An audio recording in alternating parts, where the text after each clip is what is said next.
Que o preconceito, que a homofobia atrapalha na relação ensino-aprendizagem parece que é um fato lamentavelmente verdadeiro. Agora, que ações podemos gerar, produzir para combater esse tipo de problema? Como o Ministério da Educação, as escolas, os professores podem ser treinados para que isso não mais aconteça? Para responder a estas e outras perguntas, o professor Marco Antônio Torres, que é psicólogo formado pela UFMG, tem mestrado e doutorado pela mesma universidade e é professor do Departamento de Educação da Universidade Federal de Ouro Preto, mais uma vez está aqui para dar conta dessas questões. Eu sou Antônio Marcelo Jackson e nós estamos começando o nosso Consciência de hoje.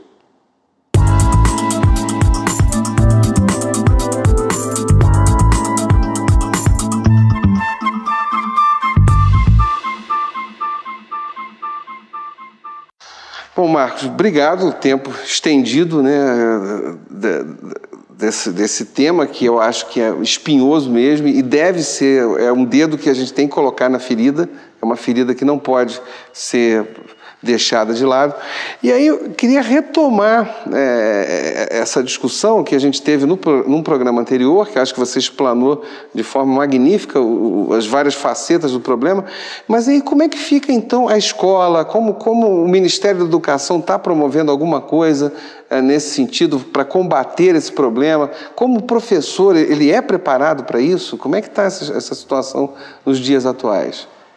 Olha, é um prazer retornar aqui. E essa questão, acho que, como você disse, é uma ferida, mas que a gente não pode deixar de falar, porque senão ela só piora, né? Sem dúvida. Mas o Ministério da Educação, e as políticas públicas em geral no Brasil, a partir da década de 80, começaram a se preocupar com essa população, vamos dizer, com a diversidade sexual. Primeiro foi na área da saúde, principalmente por causa do HIV. Depois, outras políticas públicas. E mais recente, o Ministério da Educação foi acionado por ativistas do movimento social LGBT, por pesquisadores, nós, professores que pesquisamos nas universidades, preocupados em formar professores da educação básica, principalmente, para lidarem com o sexismo, né, o preconceito de gênero e a homofobia. Como ter estratégias para o enfrentamento disso? Em 2004, o governo criou um programa Brasil Sem Homofobia e tinha várias ações que eram para a educação. Esse programa culminou em 2009 num Plano Nacional de Promoção dos Direitos Humanos e da Cidadania de LGBT. Nesse plano, então, tem várias ações que procura dar uma formação continuada, um aperfeiçoamento ou até curso de especialização para professores e professoras da rede pública. Então tem vários cursos que têm sido promovidos. Alguns semipresencial, outros à distância. E atualmente existe uma tentativa de colocar nos cursos de licenciatura que formam professores e professoras para a educação básica essas temáticas. Essa iniciativa ainda é tímida. A grande iniciativa ainda está mais forte na política do Ministério em dar uma formação continuada para professores. E também existe uma política dentro desse plano que eu citei, que, por exemplo, introduzir personagens no material didático, nas cartilhas da educação básica, de questões da diversidade sexual. Por que não ter um personagem, por exemplo, gay, ou lésbica, ou bissexual? Então, já existe em andamento projetos, porque cada vez que se cria um livro didático, tem um edital que é lançado e as pessoas concorrem a esse edital. Então, tem editais hoje sendo lançados para produção de materiais para a formação de professores e professoras nessa área. Isso é uma das iniciativas, né? Não, sem dúvida, porque o que a gente, se eu não estou perdendo aí o fio condutor, quando você cita a questão da cidadania dessas pessoas, e é claro, né? Porque, de um lado, se eu tenho, então, já sofro com preconceito, vamos supor. 2, tem o problema da formação. E aí já tratamos até no outro programa que até às vezes alunos já também carregam esse preconceito. Então, se eu ainda não me formo bem, ou se tem um professor despreparado aí, ou o próprio material didático que me coloca como excluído do processo, bom, aí realmente eu fechei todas as portas para aquilo que, na falta de expressão melhor, a gente chama de cidadania.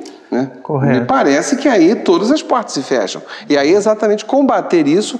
Agora eu te pergunto, e aí é pergunta mesmo, porque eu estou numa dúvida cruel. Isso tem a ver com aquela polêmica do que chamaram preconceituosamente kit gay, alguma coisa assim do Ministério da Educação? Tem a ver.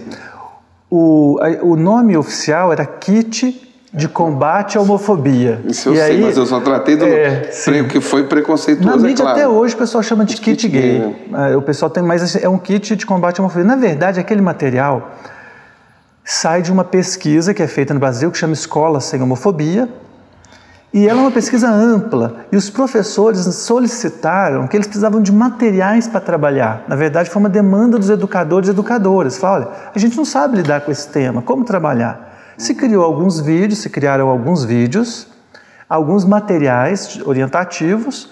Isso foi avaliado por comitês, teve toda uma política para preparar esse material, só que se criou uma disputa política ao redor desse material. E esse material foi suspenso pela presidente Dilma. De alguma forma, ali havia um problema que pode ser que o material até tivesse problemas de qualidade, mas não de conteúdo, porque ele tinha sido avaliado pelo Ministério Público como adequado para a faixa etária que se dirigia.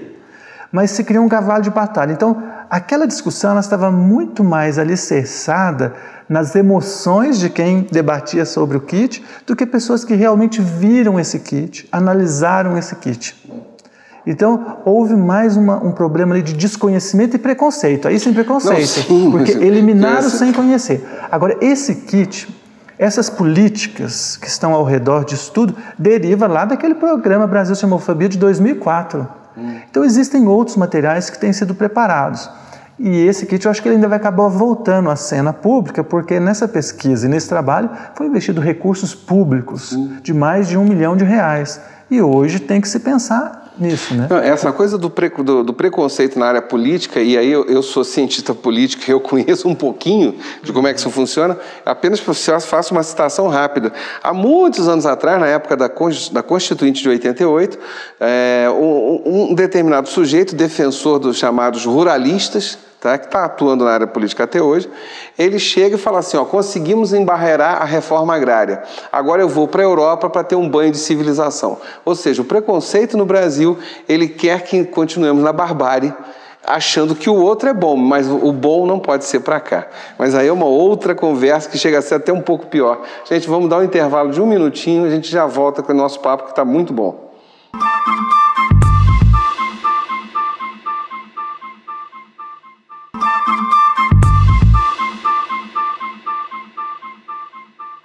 Estamos de volta com o nosso Consciência com o professor Marco Antônio Torres. Marco, e dentro dessas inúmeras informações que você passou aqui, dessas pesquisas, qual é o assunto, o tema que você considera mais emergente nos dias atuais? Qual é o assunto que está realmente te incomodando enquanto pesquisador, né? Porque o pesquisador ele se incomoda, ele vai trabalhar... Então, há uns 10 anos eu tenho pesquisado a diversidade sexual. E nos últimos anos, a questão da transexualidade e da travestilidade me chamaram muito a atenção. Você faz a diferença do transexual para travesti, por favor? Olha, não tem assim uma diferença muito marcada, é muito mais marcada no movimento social. Então as travestis consideram muitas vezes que elas construíram uma identidade e às vezes muito ligado até a questão da prostituição, né, que seriam os profissionais do sexo, ou algumas também atribuem que é uma transformação que não implica alteração dos genitais, as travestis, mas isso não é consenso. Agora, transexuais, a transexualidade é um conceito que já vem até na medicina, já de uma certa data, aí, desde a década de 70, e seriam aqueles sujeitos que têm um corpo, mas não se identifica com a sexualidade que apresenta naquele corpo, com o sexo do nascimento. Então a transexualidade, assim, nasceu num corpo de homem, mas se sente mulher, nasceu num corpo de mulher e se sente homem. Então tem transexuais femininas e transexuais masculinos.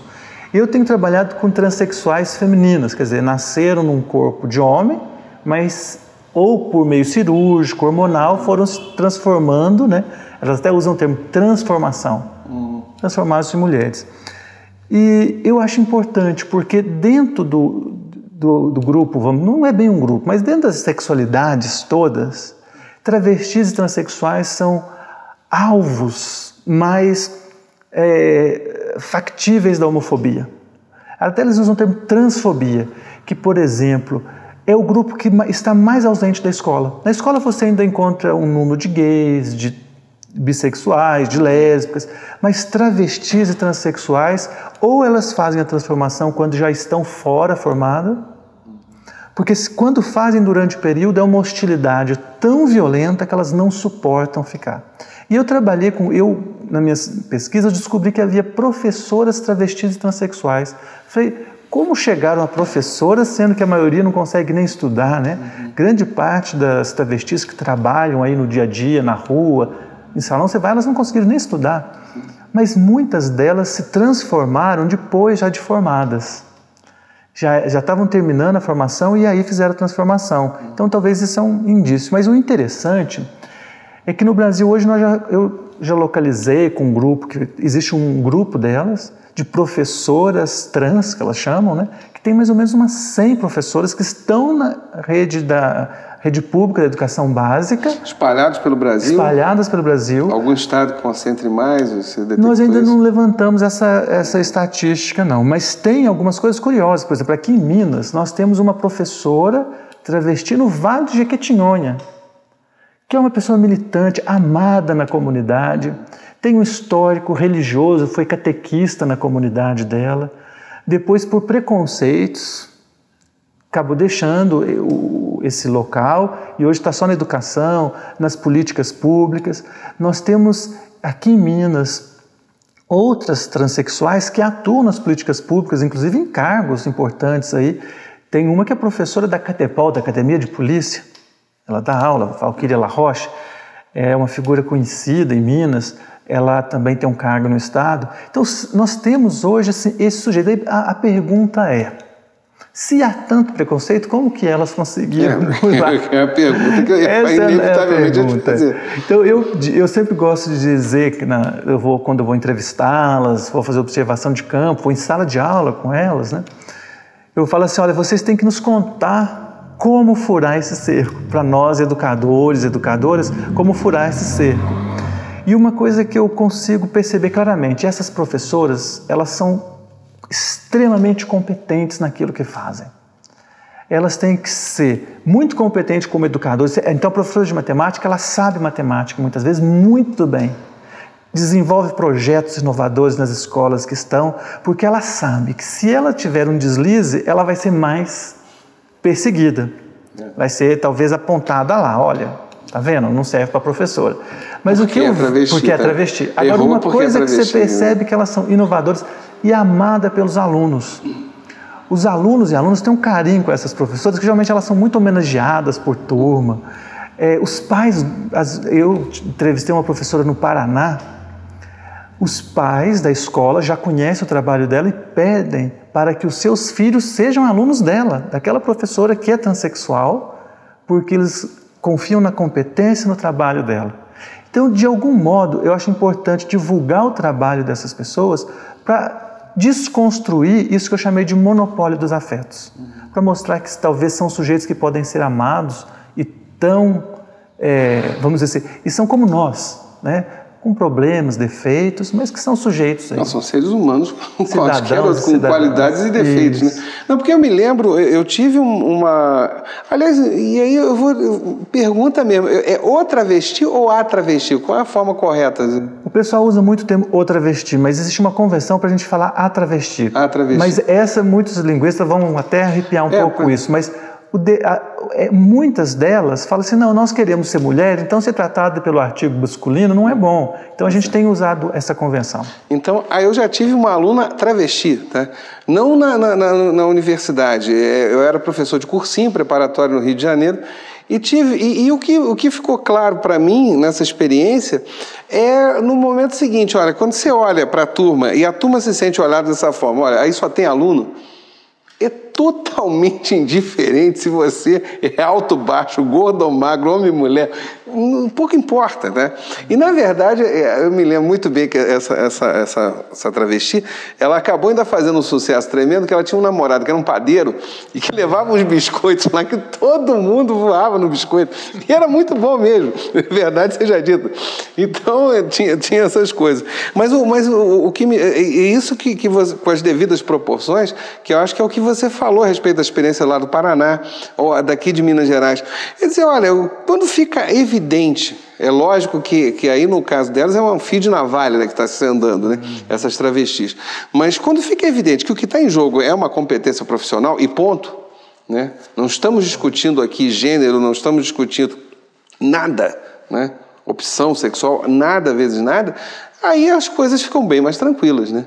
Aí, acho que aí começamos a trabalhar de forma séria, né? Acho que realmente é assim que funciona.